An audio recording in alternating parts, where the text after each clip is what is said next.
नमस्कार, प्रणाम, good morning. कैसे हैं आप सभी दोस्त? उम्मीद करते हैं कि आप सभी दोस्त बिल्कुल स्वस्थ और ठीक होंगे। आगे हैं फिर से एक और न्यू वीडियो लेकर, और यह वीडियो होने वाला है भोजपुरी की टॉप एक्ट्रेस यानी कि यामिनी सिंह जी के ऊपर। और इन्होंने अपने इंस्टा अकाउंट पर एक रील्स वीडियो शेयर किया है, जो कि गाना अभी अभी आया है भोजपुरी की ग्लोबल ट्रेंडिंग स्टार कहे जाने वाले खेसारी लाल यादव जी का।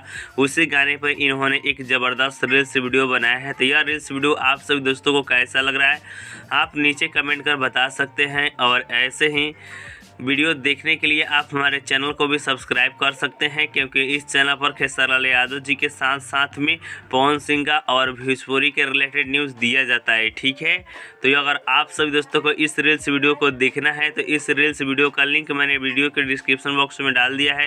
अगर आप इंस्टा चलाते हैं तो आप जाकर देख सकते हैं यामिनी सिंह के